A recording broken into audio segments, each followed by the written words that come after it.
Hi, friends, and welcome to another episode of Your Bish Therapist podcast. Today, I'm going to be covering Southern Charm. I'm going to talk about Summer House premiere because what a doozy. And the Real Housewives of Potomac reunion part 1. We got some information about what's to come with all of these shows. And I just, I have to be honest, Bravo is crushing it right now.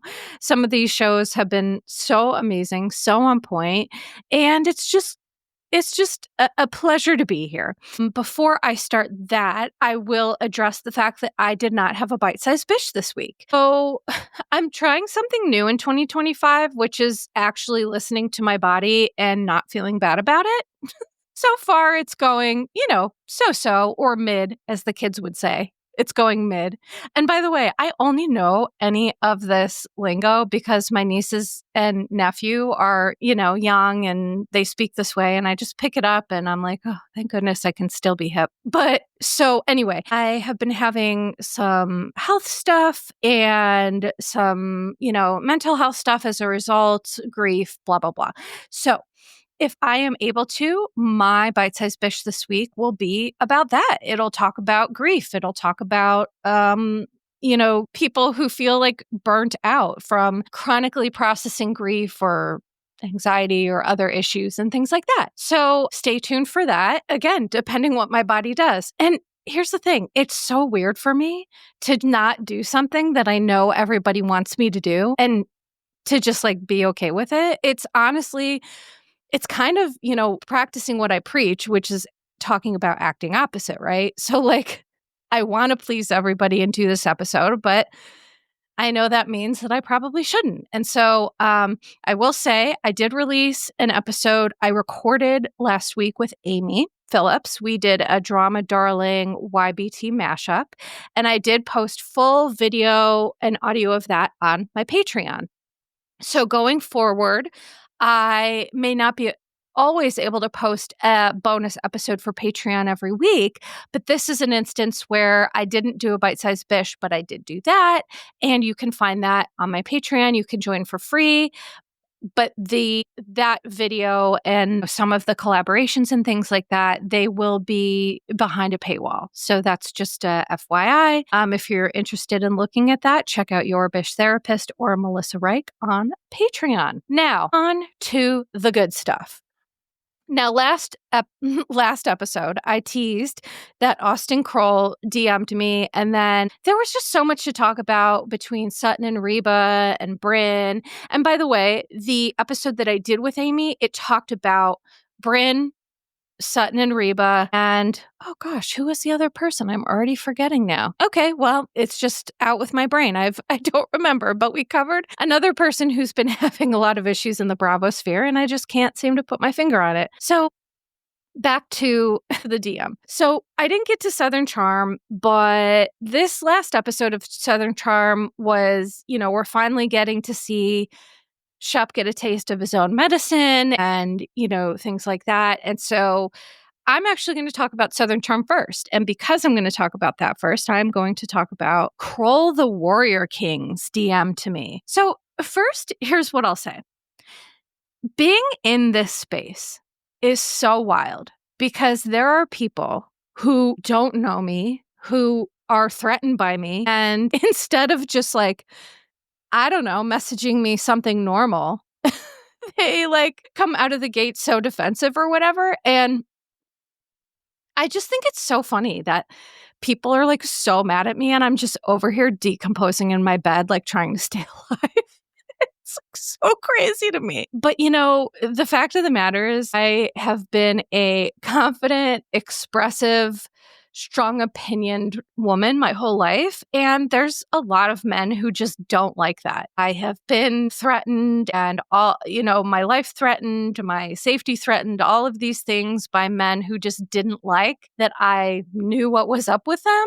I mean, there's no other way I can say this. And so I'm going to tell you what Austin sent me, because his name is Kroll the Warrior King, of course, naturally. It was in response, by the way, to a January 10th post, which obviously is so old, where Craig talked about the reasons why he wanted this divorce from Austin. And Craig said, and I quoted him, he said, like, Austin gets bombed and falls off the couch while Craig does all the work. Austin wants to turn everything into a party. Like, those were direct quotes from Craig. So I thought, of all of the posts to get mad at me about, it was like the one that I was like, your friend said this. I didn't say this. Talk to your friend. So Austin says, poorly, by the way, a lot of this is, I did post it to my Patreon because it's funny to see some of this terrible grammar and spelling. So he said, Craig does all the work while Austin gets bombed and falls of the couch. I assume he meant off. While Craig does all what work and Austin wants to turn everything into a party. What? So here's the thing. It's not even what he's trying to say is, what are you even talking about, to be honest? But he spelled what? WHST. And he spelled RSTE. So clearly he's, I'm going to say probably imbibing in something. And then he says, and then this is the part like that really irritated me. He said, you're allowed to not like me or whatever this post is, but honestly, this is one of the worst takes I've ever read. And then he did a lame, like, laughing, crying emoji, which is like, that's fun when you're texting with your friends. When I'm texting with my friends, I'll send those just to let them know that I'm laughing or whatever. But it's just so wild to me that this man felt so comfortable coming into my DMs, not saying, hey, what's this about? Or, hey, whatever. And, I just was really mad when I read it, if I'm being honest. And I wanted to respond, but I decided not to. And the reason for that is I think that people like Austin, who, by the way, I had been giving the benefit of the doubt to for a long time. So this is what people don't realize with me, is that I'm going by what I'm watching on TV, knowing that it's produced, it's a show, we're only seeing like kernels of authenticity within whatever, right? I have that awareness. And so pretty much every person that I write about, I try to do it with a lot of respect and dignity. And I think I've been nothing but supportive of Austin in a lot of ways, talking about his grief with his sister. And I don't think I've written one bad thing about him on this entire season of Southern Charm. I've had his back in terms of Craig has been treating him inappropriately. And so I'm going to chalk this up to a wounded male ego and possibly imbibing in something that's leading him to come at me in this way, number one. Number two, I think it's wild that essentially Austin looked for tits on an ant. So I'm just loving that saying. He's looking for tits on an ant because you could have looked at any other post that I posted and seen that I actually had his back. And I keep in mind that these people are human beings. I take these shows truly with a grain of salt. I use them to talk about important clinical concepts, but I try not to be rude or awful. I mean, I can be shady, right? Because like I can't be a bish without being a little shady. But like I think I'm always respectful of these people. And so what's wild to me is that Austin feels so comfortable coming into my DMs when I've really done nothing but supported him. And so here's the fact of the matter.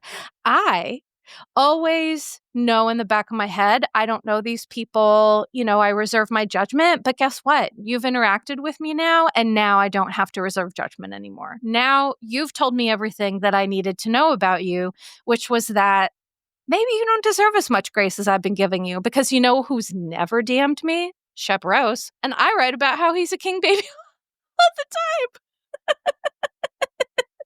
time. Also, can I just say, it is so wild to me that these people know who I am. And it's like, I understand that it's sensitive what I'm doing, but again, I just feel like the concern and care that I'm doing it with, it shouldn't garner me so much hate from these people, but they really do all hate me. It has been quite a pop of my idyllic bubble, I guess you would say, in terms of Bravo and the people, I had people that I looked up to and that I loved. And then I got into the space and then they DM me horrible shit. And I'm like, you're a troll. Cool. And the thing is, too, before I move on, I will say is that for everyone listening to this, I guarantee some of the people who do this that you like are also human trolls. But don't worry, I'm never going to tell you who they are because I don't want to burst anyone's bubble. I want people to enjoy who they enjoy. I don't want people to feel like disenchanted like I feel. Between bravolebs and content creators, I've experienced some of the most horrific treatment. And it's like, that's wild to me. Like, people need to understand, like, these bravo-lebrities are humans, and some of them really don't deserve a lot of grace. But part of my deal is I just have this moral compass that is so annoyingly ever present. And I just will never treat someone badly because they've treated me badly. That's just not how I work, which sometimes I may want to. But I think for me, this is as far as it'll go, just sharing, what he sent, letting you all know that I think it's bullshit. I would have loved a conversation of, hey, I disagree with this or whatever. Like, I love a conversation. I can talk to anyone about anything. I could have a conversation with my wall. Okay. I talk to myself for literally hours at a time and make a successful podcast out of it. Okay. I'm good at talking. I'm good at communicating, and I'm very, very open. Sometimes I have followers who are mad or who are upset about something and they DM me and we work it out. And it's just like, it tells me a lot about Austin's level of problem solving and his level of entitlement to come into a woman's DMs and, let them know that their take sucks. So I think that, Austin, you have showed yourself, my friend, and I am taking note. All right. Now on to talking about Southern Charm. We start with Craig, Paige, and Madison FaceTiming to discuss the upcoming Bahamas trip. Now, one thing I noticed about this FaceTime, and speaking of looking for tits on an ant, is I think all Bravo fans are doing that with, like, dissecting every single thing about Craig and Paige and their breakup.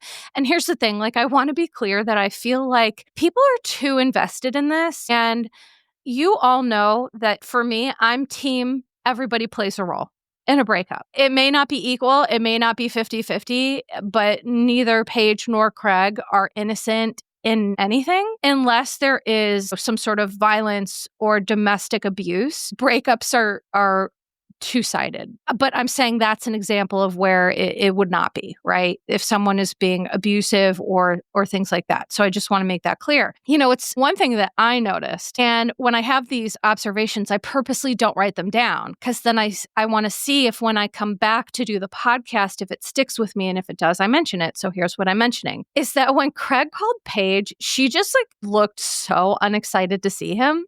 And as soon as Madison came on, she perked up. She was in her full, vocal fry, and which I say lovingly because I adore Paige, but her whole cool girl thing. And it just was super apparent to me that Paige just cares more about what Madison thinks of her at this point than I think what Craig thinks of her. I could just tell, I think she has the ick and she's just over Craig.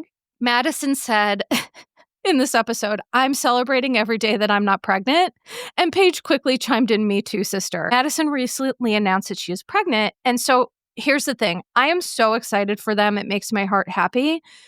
You'll never see me post or repost a pregnancy announcement. And the reason for that is I am 25 years into the grief of losing my ability to have children because of ovarian cancer and again because of CLL and just my body's a nightmare, right? And so I lost my ability to have children truly once, but also probably a couple times after that. And the reason I'm sharing this is that pregnancy announcements still kind of hit me in a weird way, if I'm being honest. And I'm so happy for Madison and Brett and Hudson. They are amazing. They're such a beautiful family.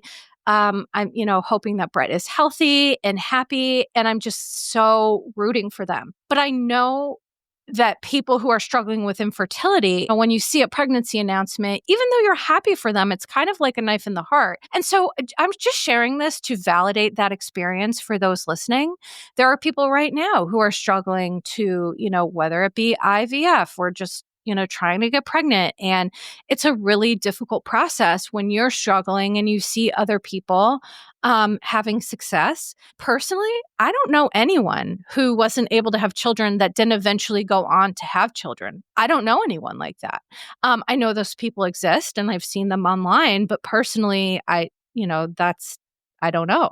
So I think it's important to just keep in mind with this stuff that there is another piece of this that I just wanted to acknowledge for everybody, is that if this is something that you struggle with and you're resonating with, like, just know that it's been 25 years. I still struggle, and I'm so happy I don't have kids.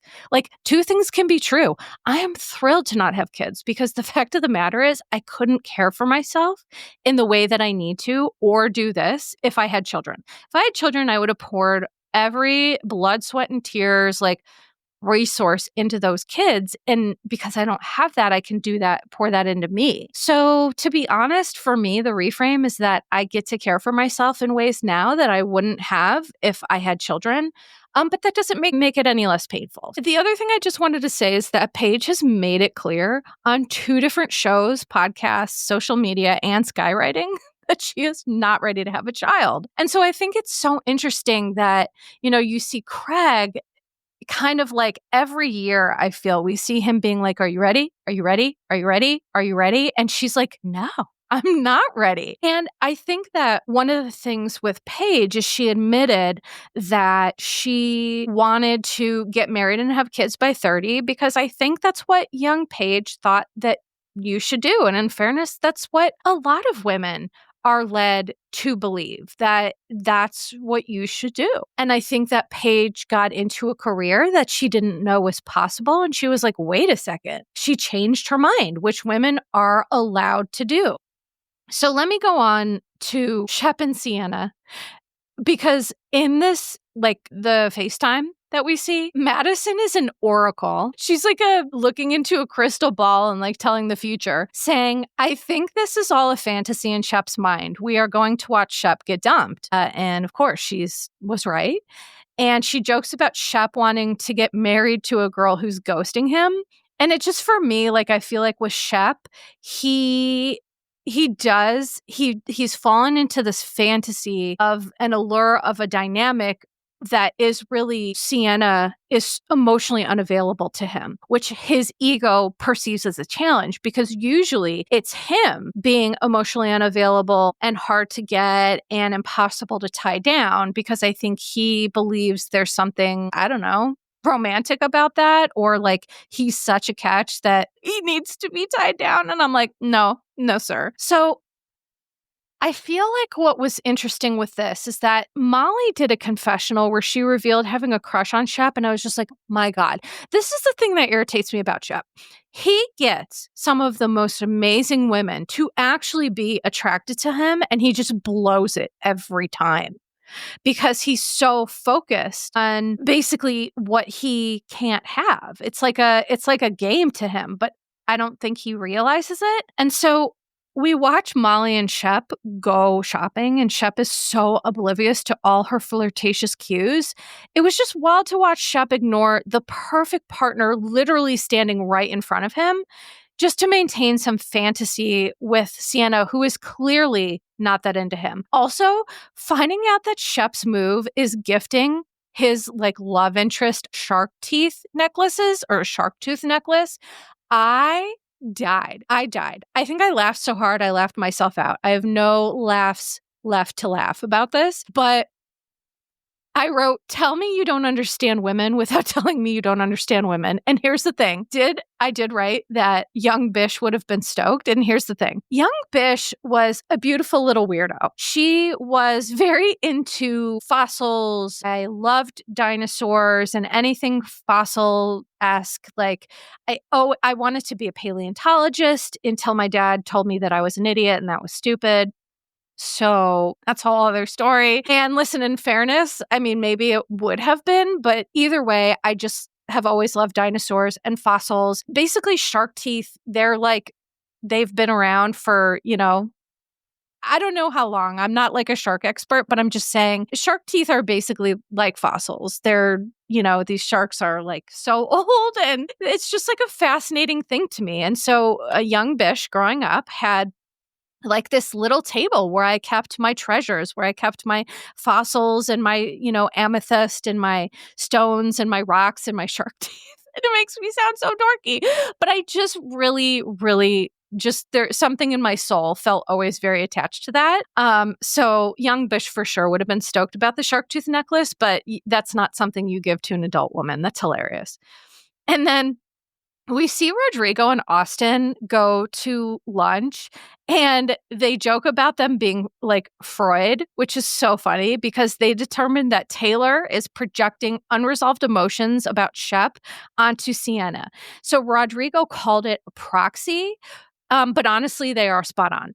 And I hate saying that Austin is spot on about anything because I just want to be like a bitter Betty and just like roast him. But again, that's also not in my character, which annoys me. I wish I was a little bit more petty. So they are spot on. Taylor is angry with Shep and I think is over-identifying with Ciara as a result. And so the case in point is Taylor questioned Shep about Ciara with an energy that just seemed incongruent to the current situation. So for me, when someone presents with like an energy that you're like, oh, wow, what is this about? This seems like a little bit more elevated than what the situation requires. That is usually a spot on indication that someone is experiencing old feelings in new situations or like unresolved feelings. And so, which I understand, like Taylor has every right to feel that because I think Taylor said she said that Shep doesn't communicate emotions properly. And I wrote, file this under no doy, but claims that Shep prematurely said that he was in love with Taylor when he was intoxicated as well. So it seems like Shep has this pattern of kind of having these shallow emotional experiences and then over expressing them or giving more to them while intoxicated, which is just like no wonder his love life is a disaster because that's just the worst way to do something, to be too forward too soon in a drunken state when you're not even fully sure that that's how you feel. I don't know. It just seems like a disaster. But so it seems Taylor harbors some resentment after being neglected by somebody she hoped to marry, who's currently obsessing over someone who doesn't deserve his attention. I totally get that she feels angry about Shep being unable to give her the love that she desperately wanted. And he's giving it to Ciara, who clearly does not deserve it, like anyone. And this is why they say, love is blind or, whatever those kind of sayings are, is because sometimes we are kind of really handcuffed by emotions and it puts blinders on where everyone around us can see what's going on, but we really struggle. And so upon landing in the Bahamas, Ciara failed to answer Shep's multiple phone calls, despite the fact that Shep literally brought the entire cast to another country just to see this woman who he thinks he's in love with. Austin jokes that he's not quote unquote Dr. Love, but like he did outline the insanity of Ciara's behaviors. And again, I'll give Austin that because, Austin's been in the weeds himself when it comes to love. And so it's like if Austin's seeing that, woof. And then when Ciara finally arrives, it was painfully obvious that she's disinterested in Shep and literally everyone else except for the women. I think that, we saw her bring bags of stuff to the women and we see her be so disinterested in Shep and the boys. And she just like, so Shep is changing. He's so excited to see her. But as he changes, she says, I'm going to give you space. And his face just dropped. And honestly, it made me feel so sad for him in the moment. And it also made me annoyed. Like, Santa, don't make me feel bad for Shep.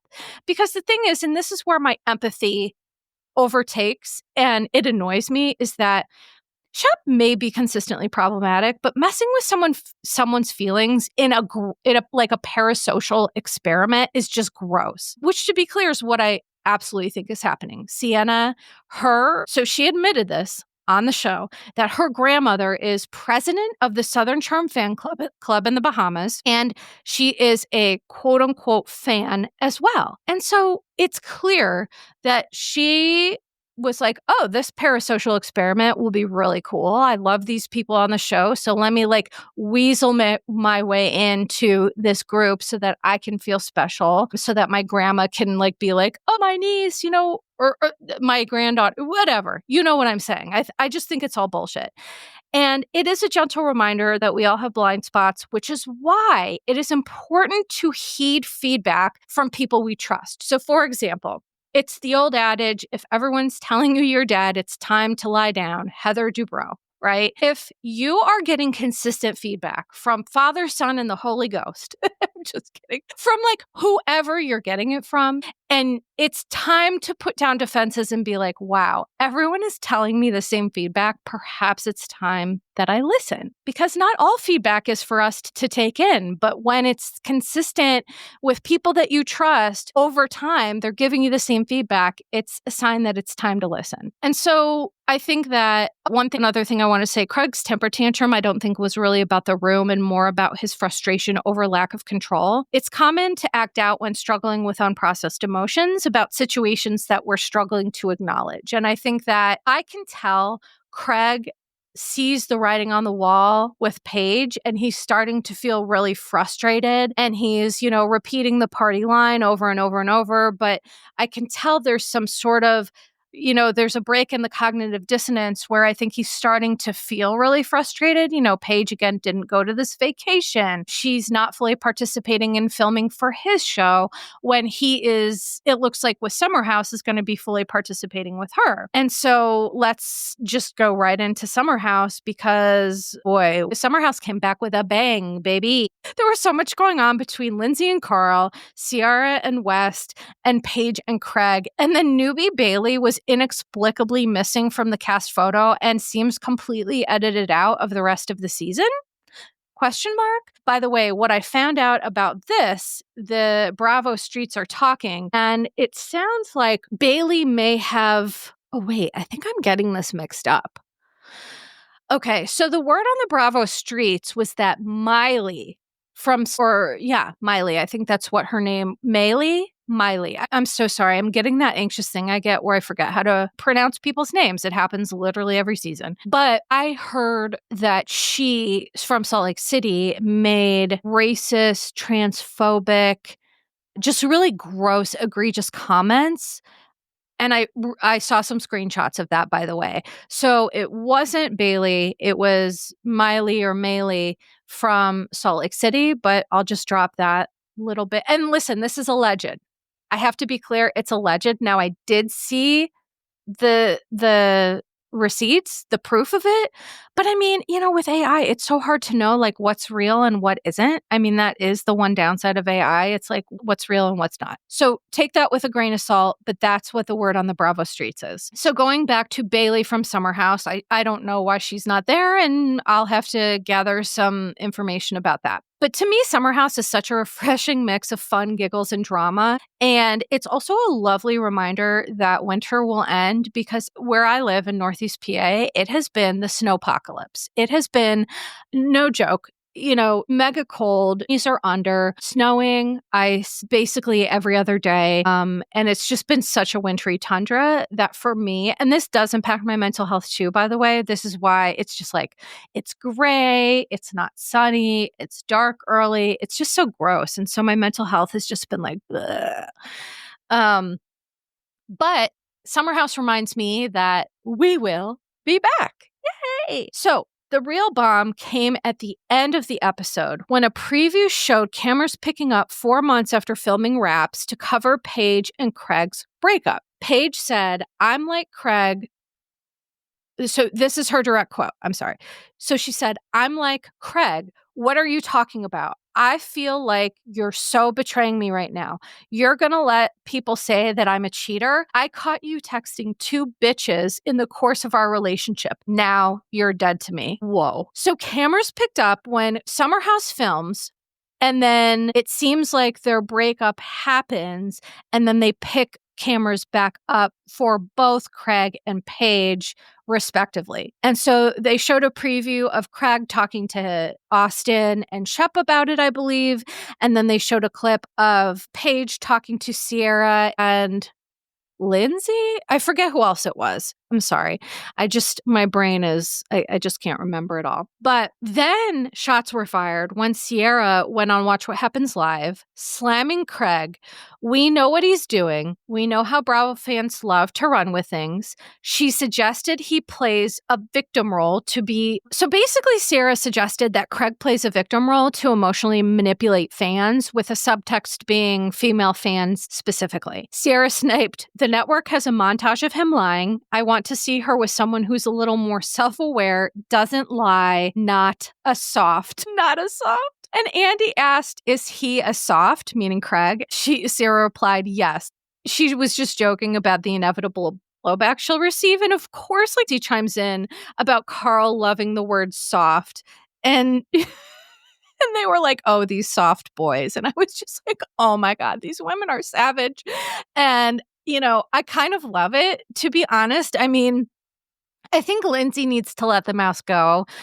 She's with Tanner and she has a beautiful daughter, Gemma, and she's, living a life that she never thought she'd be able to live. And I think it's time for her to let that mouse go. But I'm going to talk about that in just a minute. Back to Paige and Craig. Personally, and, I talked about this a little bit already with Southern Charm, is that I think this drama is getting out of hand. They're human. They both play a role. And it's also a good reminder, going back to my talk about parasocial relationships, it's a good reminder that none of us know these people. We don't know them. So being team Paige or team Craig or whatever, it's like we don't know any of these people. I thought that I had a super good idea, and then they would DM me and I'm like, oh, I don't know who these people are at all. So I think it's just, when I kind of share that breaking the fourth wall thing, so to speak, with whatever it is I'm doing, it just helps me, and I think helps everyone else realize that these are people who we just we really don't know. And the fact is, no one really knows what happens behind closed doors. I mean, that's the one thing I've learned from therapy. Behind closed doors, you never, ever know what is happening, even if you think that you do. Paige started the Summer House episode declining help with her luggage because she said, "I'm an independent woman." And so for me, it's important to note that you can be an independent woman and still need and accept help. Hyper-independence can have its roots in trauma, but I believe that Paige's behavior is more of a reaction to Craig's increasingly applied pressure that Craig is pretending he's not applying. He is applying this pressure. And I think that it's pushing her further and further away. But that's not all on Craig. That's on her too. But that's what I think is going on. I think initially Craig and Paige shared the same vision. But like I said before, Paige, she grew up and she changed her mind. And she said, I'm not ready to get married and have a baby, but Craig is. And then, so not only did Paige joke about being happy she wasn't pregnant with Madison, she also joked after Lindsay's pregnancy announcement that she felt immediate relief that she wasn't pregnant. Which, by the way, women, there's this patriarchal, structure that says women are here to, give people children. And it's like, well, we're here for way more than that. And so, it's okay to opt not to have children, whether you can or you can't. But I think that Craig just struggles with idealizing life, which results in him missing crucial signals. So the fact is, perception is reality, and Craig's claims of being blindsided, I think that his lack of awareness may have made him feel blindsided. Here's my explanation for why I think that Craig is heartbroken and Paige is happily single.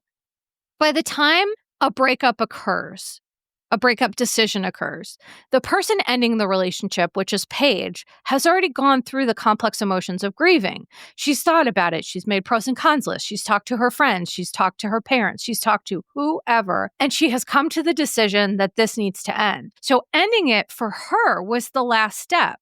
But for Craig, it was the first. And so I think that explains a little bit why Craig is so heartbroken and having such a hard time. Also, he self-admits that he was dumped, and that never feels good. It never feels good to be in love with someone and you want something with them and they're on a different page. That hurts like hell. And so I have a lot of empathy for both of them. Back to Ciara. She came in super hot, letting all of us know she thinks West is a loser.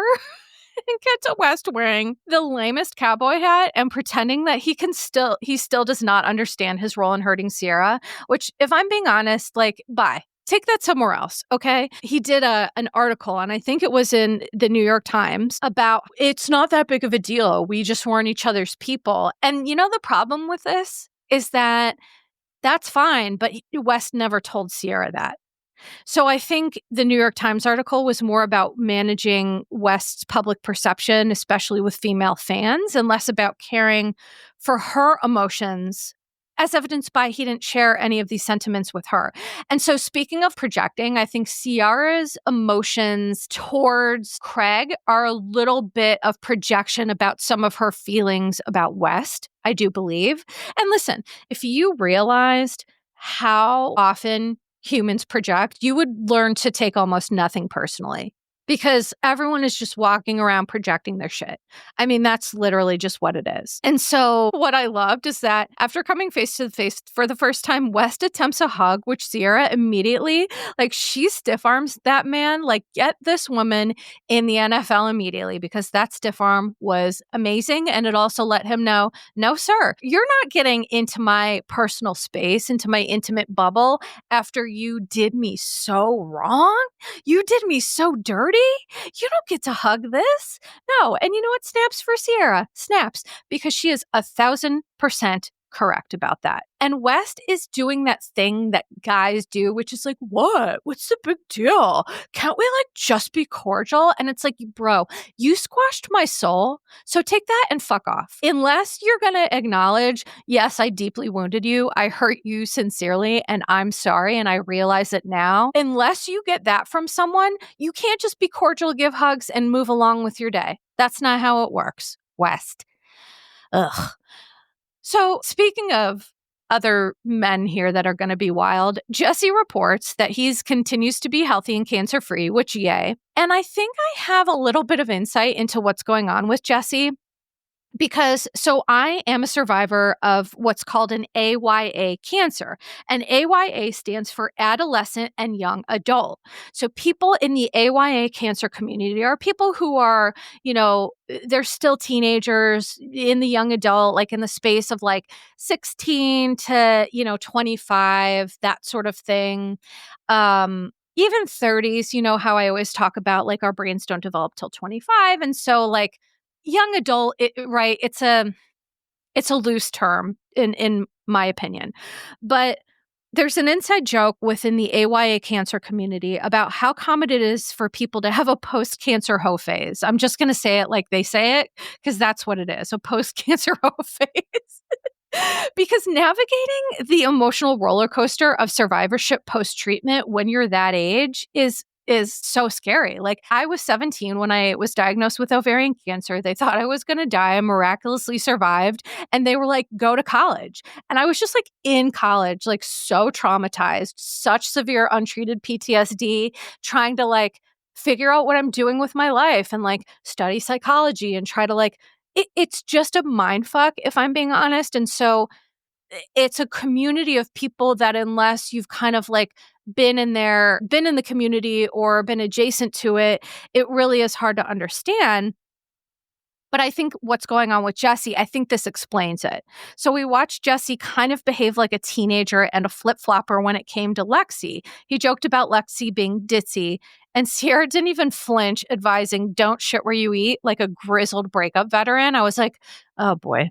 Sienna, you need to get some love in TLC, girl. I'm so sorry. And then as soon as Jesse finds out Lexi might be interested, he literally dismisses his criticism and jokes multiple times about falling in love with her. And I just thought it was just so funny. And then Jesse asked Lexi, do you think you're ditzy? And it just seemed like a child testing boundaries.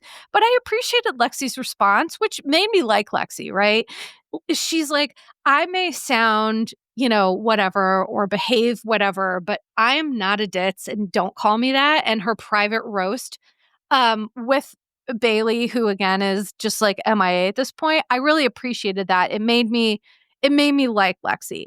And so I personally think we're witnessing a post-treatment emotional roller coaster moment. And again, I empathize with that as a survivor of ovarian cancer and a current CLL patient. I understand how easy it is to get sucked into it's like the roller coaster of post-survivorship dating. And also we have to keep in mind that Jesse, how should I put this? So he had testicular cancer and he has been open about having to have one of his testicles removed. And so being a post-treatment young adult who has had your body irreparably changed because of cancer, when it comes to being intimate with people, that's also something that's really challenging that most people don't know or talk about. I have a scar that goes from my pubic bone up to my belly button, around it like a keyhole, and then up some more. And so when I was young and, being on the beach with a bikini or in situations with intimate relationships, it gives you a level of self-consciousness that you can work through it. But I just want to say that I think that's also something that Jesse might be struggling with or grappling with, what that means for him, like as a man and things like that. Because having our appendages removed doesn't make us any more of a man or a woman or a person or a human or anything. But, feelings aren't facts, right? And so sometimes if it makes us feel that way, that carries over. And I guarantee that probably no one's talked to Jesse about that. I've DM'd Jesse and have not heard back. So, he's made it clear that he's not one of those people who wants to be, chatting with old ladies on the internet. I don't know. So going back to Summer House, now we have to get to Lindsay's life. Like last season, Lindsay and Carl were like supposed to get married. And then, Carl breaks up with her and now we're back. And there hasn't been a lot of time that has elapsed here. So it was wild watching how different Lindsay's life became just a mere 2 months before and after the reunion. Lindsay arrived to the house revealing she's 18 weeks pregnant, followed by everyone like trying to instantly do trigonomic, like her in their heads. They're like all the memes of like those, the calculations behind them. And they're all like, wait, 1, 2, what? And so everyone's trying to compute the pregnancy timeline. But what was so funny is that Lindsay announces her pregnancy. We see her like for a half hour talk about a flashback of 8 years of disastrous relationships. It's just such an interesting move and such an interesting way to announce it. And of course, she like had, a printout, like a board of her sweet baby's sonogram. And I just think that Lindsay's whole speech, here's what it had me thinking, is that we're destined to repeat patterns that we don't address. Number 2, life happens on life's terms. And sometimes painful endings create new beginnings, and new beginnings can't happen or exist without painful endings. And so sometimes when you go through the muck of life, when you turn towards your darkness and when you look at it and when you face it, it's a lot easier to see that sometimes the things that present as darkness are actually opportunities. They're actually life lessons. They're actually opportunities for growth, even though it sucks and it's super painful. And so I think, unfortunately, it sounds like Lindsay is kind of, listen, and she knows what she's doing too. She's making good TV and all this other stuff, but it's like, you're happy. So, let's just like move along. And here's the thing. While Jesse, his response was like it just reminded me of like a teenage boy being like, ew, there's an old pregnant lady in this house. Gross. Because he's just trying to like hook up and like get back to some sort of life and probably avoid the fact that he's traumatized. I don't know. Maybe he's not. But I did appreciate Jesse being thoughtful about Carl's feelings, because what annoys me is that people making Carl a punchline. And I just want to be clear that Carl's feelings matter. And I can't, like, could you imagine how hurtful it would be to imagine someone that you loved, that you wanted to marry, you either were married to, engaged to, whatever, and you walk into a shared space and there is a giant sonogram picture and your ex is having a baby one way or another, whatever that means, right? Like, imagine how much that would hurt, that empathy that we feel when we picture that. Carl deserves that empathy. I just think that people love to say, oh, well, Carl, he said, I'm going to give you guys time to like catch up and whatever, and that he was taking a victim role. And if I'm being honest, I think Carl can't win no matter what he does. And I don't like that. Carl said that part of him is happy for Lindsay, which is very magnanimous, by the way. Again, to walk into that situation and to say that I'm happy for this person is amazingly magnanimous. But also part of him is very hurt, which is completely understandable. And so what I just want to say too is like ending a relationship doesn't remove the grief that comes with that role. And the same thing goes for Craig and Paige. Paige ended the relationship, but it wasn't like it was easy for her to do. She and Craig had real love there. Like when there's real love there and you're like, this just isn't working out, I think it's just really hard for everyone involved. And I think Carl and Paige, I think everyone just deserves empathy. But I do have to roast King Baby Kyle for a minute because Kyle came home marginally earlier than in summers past, like marginally earlier. And we watch him praise himself, by himself, to himself, which is a classic King Baby move if I've ever seen it. He literally held a private solitary press conference. Well, like, look at me, I'm home. Oh my God. And it's like, bro, get on with that. But going back to Kyle, I was like talking about, is this a new Kyle? Is he going to be changed? And on Watch What Happens Live, Andy asked Ciara and Lindsay if Kyle's behaviors have changed long term. And Andy revealed that Amanda claims Kyle's behaviors haven't changed at all, which Ciara seems to co-sign. So this is just a friendly reminder that past behavior is the best predictor of future behavior. Okay. So now I'm going to talk about Real Housewives of Potomac. I'm not going to spend a ton of time on it because for me, part one was just kind of like setting the stage. We already knew that Karen went to a treatment center. And so I'm just going to read some of the notes that I have about it and talk about that a little bit.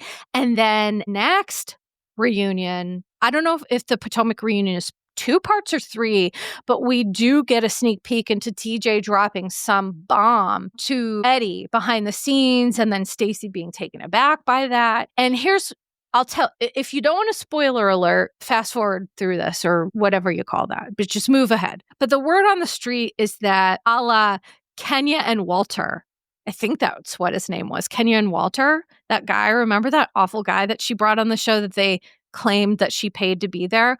Well, I guess that's word on the street is that's what TJ said.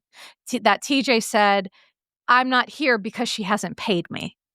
Oh my gosh. If that is what it is, I cannot wait to see part 2. Reunion part 1 starts off December 20th, 2024, 12 hours after Karen Huger was found guilty of DUI. A video of a haggard Karen video of a haggard Karen sharing her initial response to the verdict.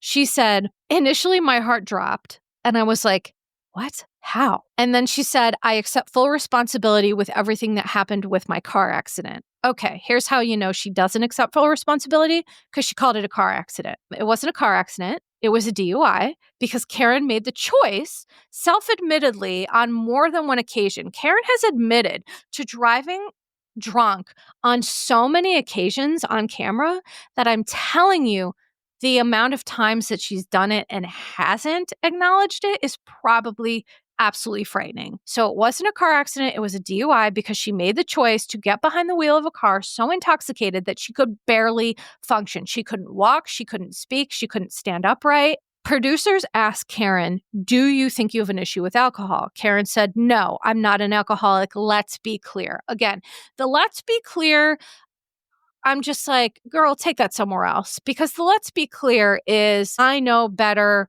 than everybody else, despite the fact that I could have killed myself or somebody else driving drunk for the millionth time, allegedly. Let's be clear, that's not an issue.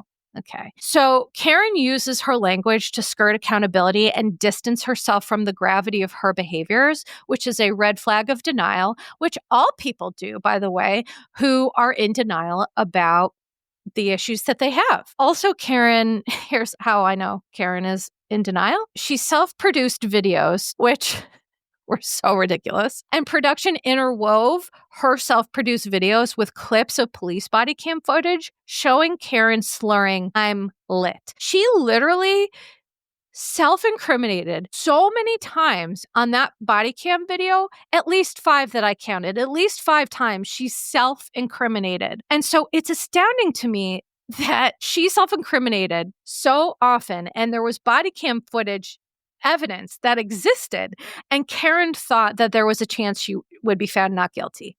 That's astounding to me. And to be honest, that is denial in a nutshell. It's not even minimization. It's just straight out denial. So 3 weeks later, the reunion takes place. All the ladies are speculating about where's Karen. Ashley brings a shady picture of her, which I thought was so funny. But Andy informed the group that Karen won't be attending the reunion because she checked herself into a quote unquote private recovery center, end quote. Okay, what does that mean? A private recovery center could be a real treatment center or it could be bullshit. Private recovery centers aren't subject to the same state rules and regulations as sometimes other treatment centers. If it depends with their funding and it depends on the state and it depends on a million different things. So a private recovery center could be legit or it could be opposite, TBD.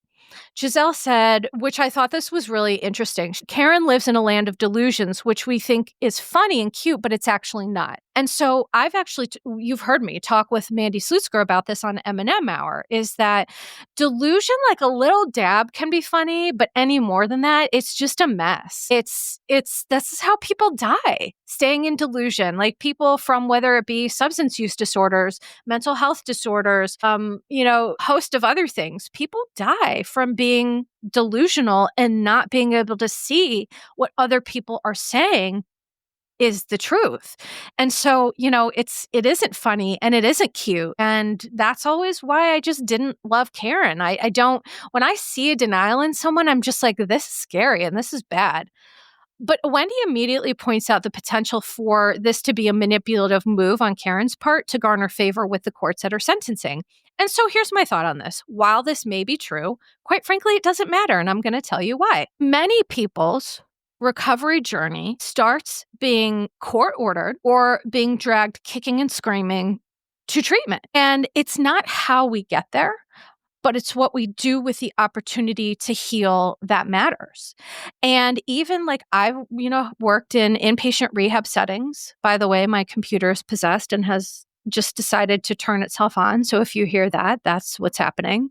This thing doesn't work when I want it to and does work when I don't. So okay. Anyway, so the fact of the matter is that Karen's video message for the group, she recorded one on December 27th, 2024.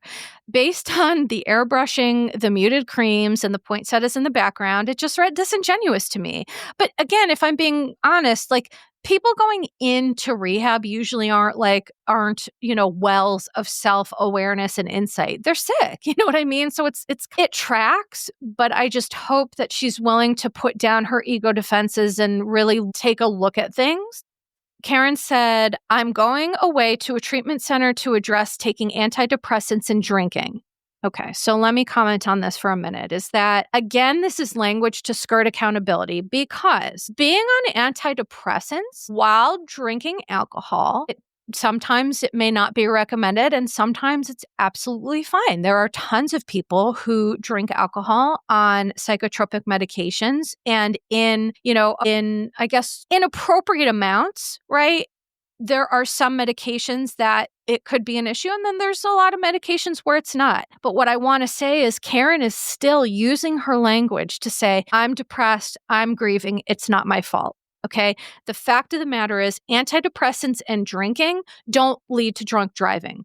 Drunk driving was Karen's choice to drink and get behind the wheel of her car over and over again. That is what led to her DUI. And so again, this is her language to say, I'm depressed. This isn't my fault. I'm depressed. I have clinical depression, major depressive disorder. Okay. I have complex post-traumatic stress disorder and 11 physical health diagnoses. I don't drive drunk ever. Not ever. I don't drive. Let me be even more clear about that. I have to take a muscle relaxer due to my dystonia. and I won't take that and drive. So if I have to drive, then I'll just be in pain because it makes me too loopy and I have to be home. And I just won't do that. My doctors have said, well, try taking half. And I'm like, no, I'm just not doing that. And so for me, this is where my perspective comes from, is that I have been through hell and back, and I have not used it as an excuse to hurt people, to put other people in danger, to remove people's sense of safety from them. I've never done that. And that I can be intensely proud of. It's not an excuse, is what I'm saying. And Karen needs to be checked hard. And I hope that wherever she is, there is a therapist like me who will check her hard, lovingly, but hard. And so one other thing Karen said regarding the Grand Dame title, Karen said, I plan to be coming back as Karen Huger only because Karen is enough. So here's Karen Karen is claiming she'll let the mask fall, but she's simultaneously clinging to it in real time, which again is par for the course given, the fact that she hasn't gone to treatment yet. But to me, it seemed to serve another manipulative purpose, which is putting everyone on notice that she's saving her seat. And I think, that's a priority for her going into treatment. And, people have wild priorities going into treatment. They want to go and perform. They need to go to this and that. People come into treatment and they make a million excuses for why they can't be there, or they have very important lives or whatever. But you can't get well unless you go in and you just give it up and you say, I surrender. That's how people heal. I surrender. I understand that I need to follow directives because I am not doing a good job of making my best decisions. And that's how people get well. Truly, that's the answer. Let's see. Trying to think of other stuff. Oh, the other thing that I did think was interesting is that Giselle joked that Karen grooms newbies to skew them, which she does, but it's really emotional manipulation. And Wendy lovingly tells Kay that she's stuck in a sick dynamic with Karen, which I agree she is. Karen loves a mother goose relationship because it makes her feel useful and valuable without Karen having to look at her own shit. So Karen needs to be needed and uses younger women in the group to fulfill a role of being a wise mother owl without having the wisdom. Like, the worst type of people to me in the world are like the people who are like, they bypass their healing. They bypass the darkness. They bypass the work to go over this bridge and then to try to claim that they're healed. And like Karen made some comment about, there are children who look up to me. And it's like, girl, where? What children? Who are they? I mean, maybe Raven, maybe her child. But Karen is like, kids do as I say, not as I do. And I'm like, that is the biggest bag of bullshit. Do as I say, not as I do is like, no one respects that. That's basically an adult saying, I can't control my own behaviors, so I'm just telling you to do better, but just like, don't look at me. And that's just not how this works. So one last thing is that Mia, I will say this, we hear a truly odd story about Mia inviting Stacy and Jesse to her Miami birthday bash only to ghost them once she arrived. I was like, Sienna, is that you? Is that Sienna? Is that Sienna's sister? It's Mia. Are Mia and Sienna related? Come on now. So initially, Mia tried to deny Stacy's claims, but then Andy read these damning text receipts that were just literal proof that Mia was lying yet again. And then she quickly shifts to gaslighting, saying, well, what's the problem? That's literally what she did. She said, what's the problem? And then she tried to gaslight them until Andy and all the other women were like, come on, Mia. And then finally, after the gaslighting didn't work, Mia offered a half-ass apology and cried because her life is hard. And so Wendy calls Mia on this pattern of lying, denying, and crying, which is emotional manipulation. It is. And Mia said she's been having a hard season. And the fact is that Mia is too busy avoiding and deflecting to develop the necessary insight needed to learn, grow, and evolve. So she stays stuck, and she does not realize that Mia is Mia's problem. Mia is Mia's problem, and she's getting in her own way. So Mia goes to Stacy's dressing room, admitted to not having the capacity to be a good friend. Stacy said her apology didn't feel genuine, and as a result, she couldn't receive it. And so then Mia threatens to leave. And it's like, here's the thing. Okay. Last thing I'm going to say is if someone is really sorry, okay, if they offer you an apology and someone's really sorry, they don't even need to know if you accept it or not. Because a true apology isn't about it being accepted or immediately reciprocated in the moment. A true apology is to just say, I did this, I'm sorry. whatever your process is in taking this apology, I respect it.